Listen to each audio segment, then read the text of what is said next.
মাটির বাড়ি মাটির ঘর, মাটির হবে বিছানা। এসেছো একা যাবে একা, সঙ্গে কেহ যাবে না। মাটির বাড়ি মাটির ঘর, মাটির হবে বিছানা। এসেছো একা যাবে একা, সঙ্গে কেহ যাবে না। এসেছো একা যাবে একা, সঙ্গে কেহ যাবে না। কিন্তু সেদিন ডাক পড়িবে কবর মাঝে শুইতে, জোগাড় কিছু করছো বন্ধু তার মাঝে বিছাইতে। জোগাড় কিছু করছো বন্ধু তার মাঝে বিছাইতে। লক্ষ কোটি মধুরা বয়ে করছো বালাখানা, হীরামণি মুক্তা দিয়ে পালঙ্কের ওই বিছানা।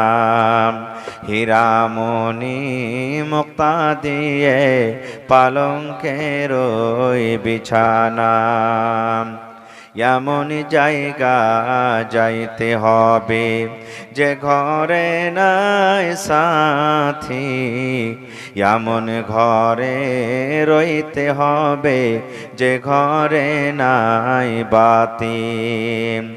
এমন জায়গা যাইতে হবে যে ঘরে নাই সাথী, এমন ঘরে রইতে হবে যে ঘরে নাই বাতি।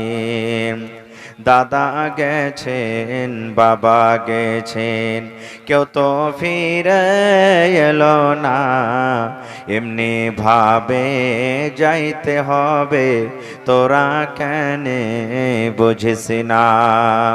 এমনি ভাবে যাইতে হবে তোরা কেন বুঝিস না। সাধের ছেলে চলে যাবে আর তো আবার ডাকবে না, পরনের বিবি চলে যাবে আর তো ঘরে ফিরবে না। সাধের ছেলে চলে যাবে আর তো আবার ডাকবে না, পরনের বিবি চলে যাবে আর তো ঘরে ফিরবে না। নারে তাকবীর। আল্লাহ তাবারাক ওয়া তাআলা কোরআন মাজিদে বলেন, ইয়া আইয়ুহাল্লাযীনা আমানু, হে আমার ঈমানদার বান্দা বান্দীরা। আল্লাহ তাবারাক ওয়া তাআলা ঈমানদার বান্দা বান্দীকে কত ভালোবাসেন, কত আল্লাহ তাবারাক ওয়া তাআলার প্রিয় ভালোবাসা বান্দা এবং বান্দী। আল্লাহ রাব্বুল আলামিনের কত মায়া দয়া।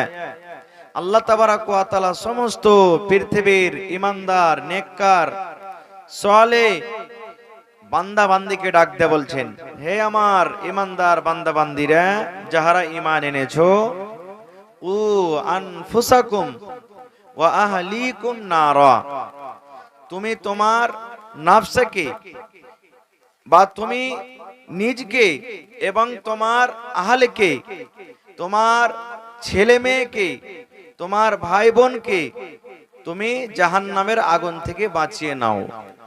সোজা কথা। আল্লাহ বলছেন, হে আমার ঈমানদার বান্দা বান্দীরা, তুমি এবং তোমার পরিবারকে জাহান্নামের আগুন থেকে বাঁচিয়ে নাও। ভাই আমার, তাহলে আমরা যত লোক এখানে বসে আছি, আমরা কেউ এটাই চাইছি দিল থেকে যে আল্লাহ তুমি আমাদেরকে জাহান্নাম দিও? এরকম কি কারোর আশা আছে? জোরে বলেন, আশা রেখেছি কি? কেউ রাখে না আশা। কেন? নামাজ পড়ি বা নাই পড়ি, রোজা রাখি বা নাই করি, দান করি বা নাই করি, মদ পান করি বা নাই করি, নেক কাজ করি বা নাই করি, কিন্তু একটাই মনে সকল মানুষের আশা যে আল্লাহ তুমি জান্নাত দিও। এটাই না আশা আছে আমাদের? জোরে বলেন আছে না নাই? তবে ভাই আজকের জালসাতে জান্নাত নেওয়ার জন্য অনেক আমল রয়েছে, তবে সোজা একটা আমল আপনাদেরকে বলেছি, মদ পান করা হারাম, জেনা করা হারাম, মিথ্যা কথা বলা হারাম, ঘুষ খাওয়া হারাম, অনেক হারাম কাজ রয়েছে, শরীয়ত বিরোধী কাজ রয়েছে। তবে ছেড়ে দিবেন তা আলহামদুলিল্লাহ। যদি আপনি বলেন না ছাড়তে পারবো না, করবই, তবে সাথে সাথে আর একটা আমল করেন ভাই, যে জীবনে জেনে বুঝে কোনোদিন নামাজ ছাড়িয়েন না। খুব এটা কিন্তু আপনি ধরেন, মদ পান করেন তা নামাজ পড়েন, জেনা করেন তা নামাজ পড়েন, মিথ্যা কথা বলবেন তা নামাজ পড়েন, যে কোনো পাপ করেন কিন্তু সাথে নামাজ পড়েন। নামাজ একটা এমন ইবাদত, ইনশাআল্লাহ আস্তে আস্তে আস্তে আপনার মধ্যে থেকে যে বুরাই আছে সব দূর হয়ে যাবে, পড়েন ইনশাআল্লাহ। তো ভাই আমার, খারজা হোক, আল্লাহ তাবারাক ওয়া তাআলা আয়াতটাতে বলছেন, হে আমার ঈমানদার বান্দা বান্দীরা, তুমি এবং তোমার পরিবারকে জাহান্নামের আগুন থেকে বাঁচাও। তাহলে জাহান্নামটা ভালো জায়গা না খারাপ জায়গা? একটু কথা বলেন আমার সাথে। আল্লাহ রাব্বুল আলামিন জাহান্নামের ব্যাপারে নিজে কোরআনে বলছেন, ওয়া বিসাল মাসির, জাহান্নাম হলো খুব খারাপ জায়গা একটা। কেমন খারাপ জায়গা? সুবহানাল্লাহ। জাহান্নামটার রং রূপ কেমন হবে? জাহান্নামটা কি জিনিস? যেই জাহান্নাম থেকে আল্লাহ তাবারাক ওয়া তাআলা আমাদেরকে বাঁচতে বললেন, সেই জাহান্নামের বিষয়ে আমাদেরকে জানতে হবে কি হবে না? জাহান্নাম থেকে কেন বাঁচতে বললেন, জাহান্নামটা কেমন হবে, জাহান্নামে কি আছে, এই সমস্ত জিনিস আমাদেরকে জানার দরকার আছে না নেই ভাই? বলেন আছে না নেই? কিন্তু আমরা জানবো না। আমরা কি জানবো জানেন? 1 বিঘা মাকই লাগালছি, দাদু হে মা কইতে পোকা লেগে গেছে, দাদু পোকা কেমন করে মরবে, শালা সব পোকাতে মাকে কেটে ফেলে দিলে, একটু এর ওষুধটা কি করতে হবে বলতো?